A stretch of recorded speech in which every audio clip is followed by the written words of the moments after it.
Hola amigos de Internet de la Universidad del Quindío, de nuevo les habla Julián Esteban Gutiérrez, esta vez en el video número 38 del curso de Infraestructura Computacional. El objetivo de este video es ilustrar el concepto básico de gestión de memoria. Entonces ya habíamos mencionado que con el video anterior terminamos todos los videos de la gestión de procesos. Vamos a dedicar dos videos para hablar de los conceptos básicos de gestión de memoria para luego comenzar ya a profundizar en conceptos relacionados con disco, computación en la nube y algo de monitoreo. ¿Cuál es la agenda para este video? Es presentar unos conceptos básicos relacionados con la gestión de memoria, dar un ejemplo de asignación y liberación de memoria a nivel conceptual, todo este desarrollo es conceptual por supuesto, hablar de conceptos como la velocidad de la memoria, hablar de sistemas de monoprogramación y en estos sistemas hablar de los tipos de protección de memoria, como es el límite inferior, el registro base, el límite superior, y en los sistemas de multiprogramación, entonces hablar de protección por límites, por registro base y por límite superior. Y terminaremos con la gestión de solicitudes, o sea, cuáles son las estrategias de ajuste sobre las solicitudes y sobre los huecos. Bueno, entonces el primer concepto que tenemos que tener claro es esto. La memoria se puede considerar como un arreglo unidimensional, es decir, podríamos imaginar la memoria como si fuera esto, un conjunto de casillas en donde cada casilla tiene un número asociado. A ese número se llama dirección de memoria. Entonces, si yo quisiera guardar algo en esta casilla, pues debo hacerlo a través de su dirección de memoria. Primer concepto. El conjunto de celdas es contiguo, o sea, una celda está al lado de la otra, formando pues toda una regla. Segundo concepto, cada celda de memoria tiene asociada una única dirección de memoria, es decir, no hay dos celdas de memoria que compartan su dirección, cada celda tiene una. La cantidad de celdas está definida por hardware, entonces usted compra un computador que viene con tanta memoria, 4 GB de RAM, 16, 32, 64 GB de RAM, y mientras el equipo no sufra una actualización, la cantidad de memoria permanece constante. No es que ve, hoy amanecí con más memoria que ayer, no. Tendría que usted comprar más memoria y hacer un proceso de instalación, o sea, es por hardware. Hay limitaciones de direccionamiento por hardware. Entonces, dependiendo de la tarjeta principal que usted tenga en el computador y dependiendo del sistema operativo que está usando, hay limitaciones de direccionamiento. Entonces, no es que, salió una nueva memoria de 128 gigas, entonces voy a ir a comprarla para ponerla en mi computador. No, su hardware, o sea, su tarjeta principal, mainboard, debe soportar esa capacidad de direccionamiento. Y su sistema operativo también debe soportar ese tipo de direccionamiento. Entonces hay detalles de direccionamiento. Bueno, y el sistema solo asigna n bloques completos a un proceso, así solicite menos. Es decir, esto que está acá tiene un tamaño determinado. Entonces yo no le puedo asignar medio, o le asigno el cajón entero o no le asigno nada, ¿cierto? Pero si usted va a usar solamente un byte y esto es de más bytes, pues ese otro espacio que usted no usa porque en realidad usted no lo necesita, pero el sistema se lo tuvo que asignar, a eso se le llama fragmentación interna. Fíjense por un momento que es como tener un locker en el gimnasio. Entonces el gimnasio le dice, mire, este es un locker. Si usted solo quiere guardar ahí su celular, está bien, pero todo ese espacio es suyo. Entonces el espacio que usted no usa en su locker es el problema de fragmentación interna. Usted no lo usa, el sistema tampoco lo puede usar y entonces ese espacio se pierde. Ok, ya vamos a definir otro concepto más adelante relacionado con la fragmentación interna y después va a ser la externa. Otro concepto, el procesador usa la memoria para almacenar no solo datos, sino también instrucciones. Entonces eso es muy importante porque uno cuando le pide al sistema, yo quiero ejecutar este programa, recuerde que el programa es una entidad pasiva, el sistema tiene que cargar todas esas instrucciones de ese programa que está de forma numérica en la memoria. Y no solo las instrucciones, sino la zona para las variables y todo ese tipo de cosas. Entonces son datos e instrucciones. Eso ya lo mencionamos por ahí atrás cuando hablamos de la estructura del programa en memoria y todo eso. Ahora, los datos almacenados en otros medios como discos, unidades de estado sólido, deben ser transferidas a la memoria. Entonces, por eso la velocidad de las memorias sí afectan el desempeño general de un sistema. Entonces, por eso es que los gamers y todos estos que necesitan computadoras muy rápidas dedican una gran parte de su presupuesto a comprar tarjetas principales, o sea, la mainboard, que soporten memorias rápidas, ¿sí? Porque eso va a afectar en últimas el desempeño. Ok, entonces dada la importancia, la velocidad de la memoria y su mecanismo de gestión tienen un impacto en el rendimiento general del sistema. Por eso es que hay que tener presente qué tipo de memoria es la que le ponemos a nuestro computador y el mecanismo de gestión que está usando. Ahora, un procesador tiene unos pocos registros internos, ya lo hemos mencionado, como si fueran las variables dentro del procesador para manipular datos. El resto tiene que estar en la memoria. Entonces, por eso es que ese movimiento de la memoria del procesador también es importante. Y ahí es donde aparecen unos elementos intermedios. Yo tengo acá el procesador con sus registros internos, tengo una memoria rápida llamada caché, también hay una caché tipo 1, tipo 2, bueno, pero dejémoslo en términos generales, la memoria y el disco. Entonces, ir hasta el disco es costoso computacional, toma tiempo.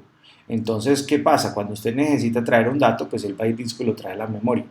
Cuando usted pide datos a la memoria, pues esos datos primero se buscan en la caché, si no están, se van a la memoria, se trae una parte, porque esto no es tan grande como la memoria RAM, aquí y se procesa. Entonces aquí yo puedo trabajar muy rápido, inclusive dentro del procesador es muy rápido con relación a venir hasta la memoria.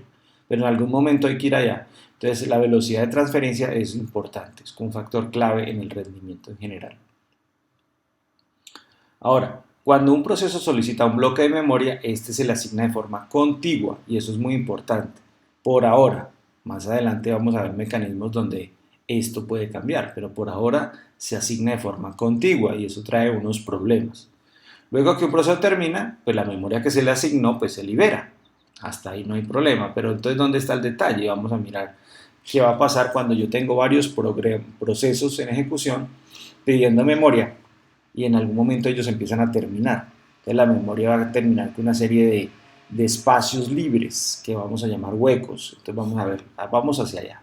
Bueno, en los sistemas operativos pueden haber procesos que son relocalizables, es decir, ellos están cargados en una zona de memoria y por alguna razón se pueden mover hacia otra zona de memoria. Hay que moverlos. Pero para hacer eso, ellos necesitan utilizar algo que se llama un cero relativo. A partir de esta dirección, llamada, no esta en general, sino de una dirección llamada cero relativo, yo me desplazo tanto hacia abajo o hacia arriba, positivo o negativo, y ahí encuentro mis datos. Esa es la dirección base de él. Entonces, si yo muevo ese programa para otra parte, pues lo único que tendría que tener presente es actualizar cuál es la dirección o el cero relativo de él y él seguirá encontrando todo donde está. En cambio, cuando yo utilizo programas que tienen direccionamiento absoluto, son no relocalizables. O sea, si mi programa dice en tal posición de memoria, ahí están mis datos, y yo lo muevo para otro lugar de la memoria, pues va a fallar, porque esta zona ya no es de ese proceso. Entonces, ojo que tenemos estos dos tipos de problemas, ¿cierto? De programas, perdón, relocalizables y no relocalizables. Ahora sí veamos un detalle, un ejemplo aquí muy sencillo de asignación y liberación. Suponga una memoria de 10 celdas sencillitas. Aquí están 10 celdas de memoria. No importa el tamaño de cada celda, 10 celdas. Y hay 4 solicitudes. Entonces el proceso 1 solicita 2, entonces está aquí. El proceso 1 solicita 2. El proceso 2 solicita 3, se le asigna. El 4 y el proceso 3 solicita 4 y el proceso 4 solicita 1. Hasta ahí no hay problema.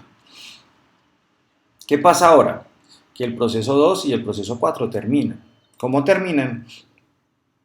La zona de memoria que se les había asignado pues se libera. Entonces ya tenemos un espacio de 4 y un espacio de 1. A esto se le denomina el problema de fragmentación externa. ¿Por qué? Porque vamos a suponer que se solicita un proceso 5, acaba de llegar, que solicita 1. Entonces se le puede asignar acá. Pero al mismo tiempo el proceso 6 solicita 3. Si hay 3, 1, 2, 3, hay 3 libres. Pero habíamos dicho hace un momento que la memoria se le asigna de forma contigua, por ahora. Entonces sí tengo 3, pero no están contiguos, entonces no se puede asignar. Ahora, si el sistema hubiera seleccionado el 5 es en esta parte, entonces esos 3 quedan aquí libres y se puede asignar. Entonces observe que la asignación de memoria también no es un problema trivial si yo tengo que garantizar que sea contigo. Entonces aparecen una serie de alternativas que vamos a ver dentro de un momento. Ahora, mencionamos también la cuestión de la velocidad de la memoria. Entonces existen dos elementos relacionados con eso. Uno es el tiempo de acceso, o sea, el tiempo entre inicio y fin de una operación. Si yo empiezo a leer algo, pues cuánto tiempo le toma al sistema leer la memoria, cuánto tiempo le toma escribir la memoria, ese es un dato. y el otro es el tiempo de ciclo de memoria, o sea, el tiempo mínimo entre el inicio de una y el inicio de otra operación. Entonces puede ser que eso sea, que este espacio que aquí sea cero, pero puede que no sea cero. Entonces eso es importante, ¿no? No siempre coincide con el tiempo de acceso, que es esto. O sea, la distancia de aquí. Aquí es el tiempo de acceso. No siempre, apenas termina una, se puede comenzar otra. No siempre. Entonces a eso se llama ciclo de memoria. Piensen en esto por un momento. Yo le puedo decir, vaya a la tienda o al supermercado, compra algo en la caja, listo, comienza el pago en la caja, termina y hay un tiempo en que la cajera o el cajero tiene que acomodarse, decirle al otro que continúe para comenzar el proceso de pago del siguiente cliente. Entonces, ese espacio que está aquí es el ciclo de memoria. Puede ser que esa persona es muy rápida, sale uno y entra el otro, entonces esta brecha es muy pequeña, pero puede ser muy grande también. Entonces, es importante tener esto porque esto es de hardware. Bueno, muy bien. Ahora, hay un detalle acá. Resulta que se pueden tener sistemas monoprogramación, como los sistemas embarcados o embebidos, como los quiera decir, en donde son sistemas dedicados. Yo tengo un kernel pequeñito, un sistema operativo muy pequeñito, y tengo una aplicación que controla. Entonces, cuando la aplicación comienza su operación, pues básicamente ella es dueña y señor de todo el hardware, todo es de la aplicación. Entonces, yo tengo una zona de la memoria para ese kernel embebido que está ahí y el resto es para la aplicación que yo estoy haciendo. Perfecto. La zona del sistema y la zona del usuario.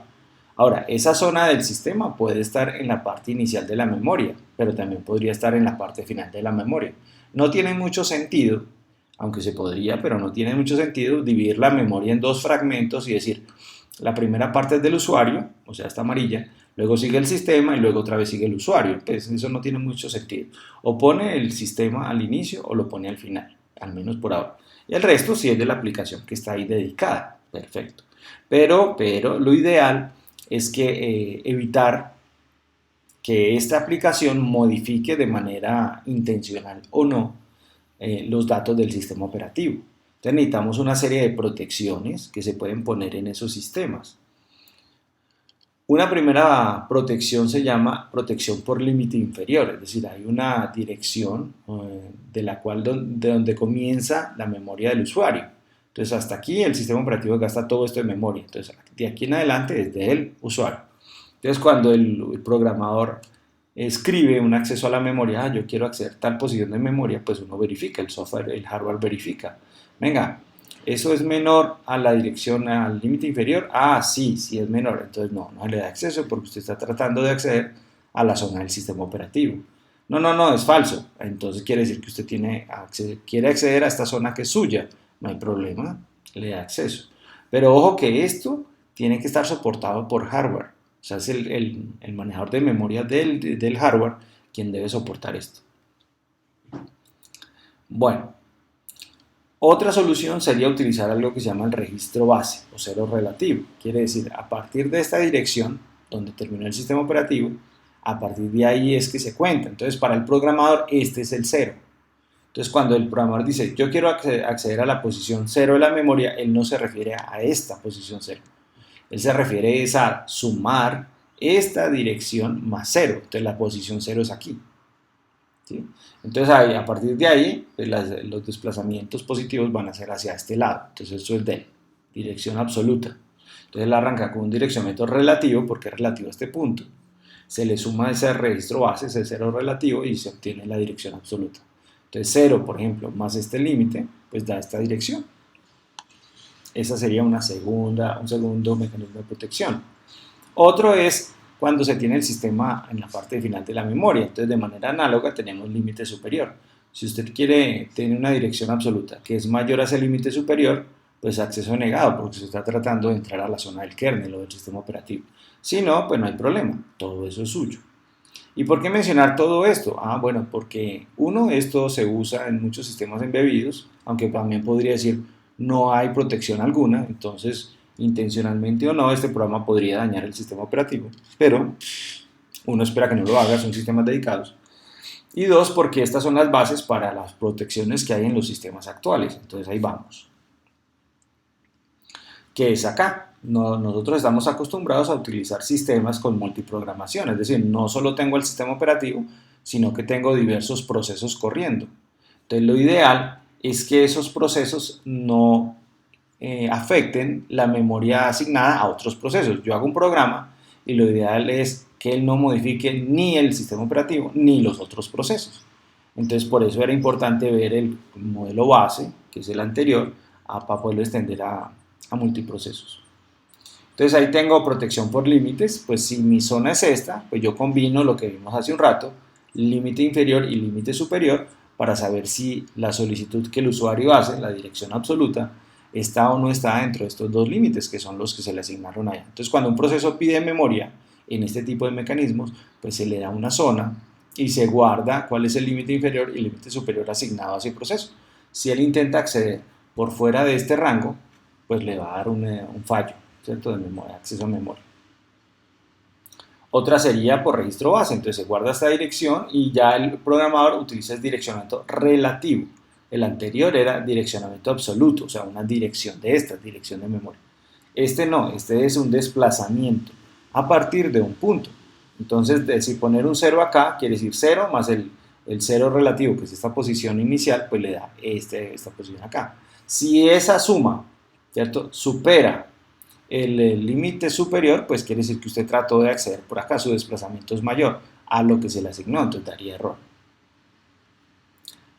Otra es, yo utilizo direccionamiento relativo, perfecto, o sea, un desplazamiento, pero lo primero que verifico es que no sea mayor al tamaño. Entonces esto tiene un tamaño determinado, obviamente es una diferencia allí, un tamaño, y miro si ese desplazamiento supera el tamaño. Si supera, pues de una vez le digo acceso negado. Y si no lo supera, pues le sumo este cero relativo y ya quedó dentro de esta zona. Entonces es otro mecanismo. Entonces un sistema de cómputo puede usar algunos de esos mecanismos. Bueno, vamos a retomar aquí un detalle y es el siguiente. Resulta que ya mostramos hace un rato de que cuando cuando el sistema arranca, perdón, pues la memoria está libre, entre comillas, solo está la parte del sistema. Entonces cuando un proceso comienza a solicitar, pues se le empieza a dar. Entonces vamos a suponer que en algún momento quedamos en esta situación. Aquí había un proceso que ya terminó, otro proceso que no ha terminado, otro que ya terminó, otro que no ha terminado y así. O sea que en un tiempo, vamos a suponer un tiempo n, quedamos con un hueco acá y otro acá. Hasta ahí no hay problema. Y tengo una serie de solicitudes de procesos de memoria. O sea, un proceso pidió una solicitud 1, otro 2, otro 3, ¿cierto? Un conjunto de solicitudes. La pregunta es, ¿en dónde asigno esta solicitud? Entonces ahí a eso se llama estrategias de ajuste sobre los huecos. Yo me paro en una solicitud y observo cuáles de los huecos le puedo asignar. Pueden haber muchos más, este es solo un ejemplo con 3. Entonces, la primera solicitud se llama FF, que es primer ajuste. Quiere decir, asígnele el primer hueco en donde esa solicitud se pueda suplir. Perfecto. La otra es, no, ves mejor ajuste, o sea, el hueco más pequeño que se le pueda asignar. Entonces, ahorita vamos a ver un ejemplo, pero vamos a suponer que yo quiero 2. Entonces, el primero sería acá, 2. Pero el mejor sería acá, porque es el hueco más pequeño en donde cabe 2. Si la solicitud fuera de 3, pues este sería el más pequeño. También sería el primero. No quiere decir que no le pueda asignar el mismo, ¿no? Pues son estrategias, ¿no? Este es el hueco, o sea, el peor ajuste. El hueco más grande en donde se pueda suplir. Entonces, si es de 1, pues el más grande sería acá. Este es el de 1. No tiene sentido pensar que lo va a asignar por aquí o por acá o al final, ¿no? Siempre se asigna al principio. Pero esas serían unas estrategias si yo cojo una solicitud y busco en qué hueco la puedo asignar, pero pueden haber otras estrategias como esta. Yo me paro en el primer hueco y ahora lo que observo es qué solicitud puedo asignar. Ojo que son distintas. Esta se llama estrategia sobre las solicitudes y este es sobre los huecos. Yo aquí me paro en una solicitud y miro los huecos, cuál es el más grande, cuál es el más pequeño acá. En cambio acá me paro en el primer hueco y miro las solicitudes y de manera análoga tenemos busque la primera solicitud aquí, pues que se pueda colocar en este hueco. Busque la solicitud mejor, es decir, la solicitud más grande que se puede meter en este hueco. Y esta sería la solicitud más pequeña que se puede meter en este hueco. Ya vamos a hacer un ejemplo un poco más, menos abstracto. Y una tercera forma es, bueno, pues en lugar de tener 3 huecos, que es un problema de fragmentación externa, pues ¿por qué no cogemos todo esto y lo compactamos? No lo comprimimos, compactamos, es decir, podemos mover estos aquí, estos dos, y me queda todo junto, ¿cierto? Pero viene la pregunta dentro de un problema, es ¿por qué la fragmentación es un problema, ¿cierto? ¿Por qué? Entonces vamos para allá, vamos despacio. Bueno, veamos un ejemplo así un poquito más aterrizado. Vamos a suponer que tenemos la misma situación, los 3 huecos, la que acabamos de mencionar. Y esta ya le ponemos números, tenemos estas solicitudes.